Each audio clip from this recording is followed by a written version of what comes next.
So if you're in Vancouver or anywhere in Canada right now, you've probably heard people saying the real estate market is slow. Well, it's a lot worse than that. In May 2025, sales hit the lowest levels ever recorded, and it's not just Vancouver, Toronto is getting crushed too. So let me break it down as simply as I possibly can, just so you guys can understand what's going on.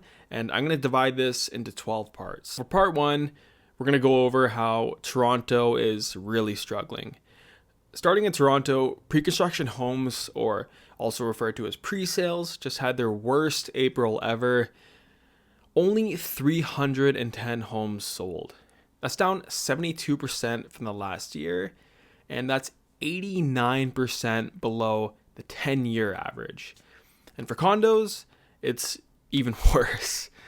Only 105 sold in April. To put that in perspective, it used to be around 2,800 a month. So that's a 96% drop. For part two, we're going to go over how Vancouver is not really doing any better. Now in Vancouver, new condo sales for Q1 2025 were 816. For 2022, that number was 5,250. That's an 84% drop. So the presale market is basically on pause. Builders are sitting, buyers are waiting, and it's just a standoff. Part three, resale inventory is really piling up. Toronto resale listings, over 31,000 homes are now in the market.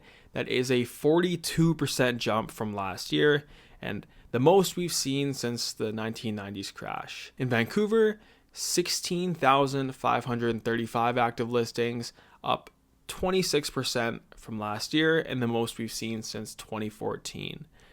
For part four, the sales to new listings ratio basically says it all. In Toronto, the sales to new listings ratio is down to 28%.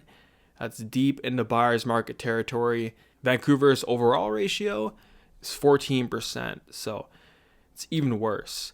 There are 9 sellers for every 1 buyer right now, and that's the worst balance we've seen in years. Part 5, prices are weirdly holding.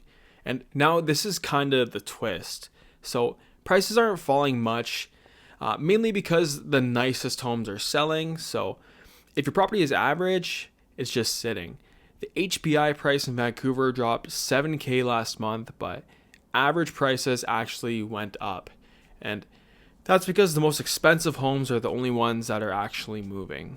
Part 6, foreclosures are rising, but they're still small. Yes, foreclosures are up 32% since last year, but in the big picture, there's still a tiny part of the market, which is just about 0.017% of listings. So it's still something to watch. Part 7, the interest rates held, and there hasn't been any sign of relief yet. The Bank of Canada just held its rates again. No rate cuts. That means high borrowing costs are unfortunately sticking around for a bit longer. And that also means buyers are staying a little bit more cautious. For part 8, multiplexes could get cheaper to build. So one bright spot, Burnaby just changed the rules to make it cheaper to build multi-unit homes. They're waiving some of the big off-site costs, which could save developers around $200,000 per project. If that helps prices drop, that's pretty good news for buyers. Part 9, Canadians are retiring with mortgages, and this part shocked me. Almost 1 in 3 Canadians retiring this year still have a mortgage. That used to be super rare, and now it's just a new normal. A lot of people are retiring without owning their home free and clear. That's a pretty big sign housing is too expensive overall. And for part 10, these are some of the numbers. Only 2,228 homes sold in May, and that's the lowest ever recorded, except for May of 2020 when no one could leave their house. Sales were down 19% from last year. New listings were 6,640. That's up 4% year over year. For total inventory, we were at 18,000 plus homes on market. Sales to active ratio is 14%. Foreclosures, we were 305 total. Still small, but increasing.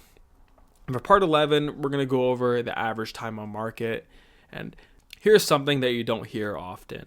Homes that sold took 17 days on average.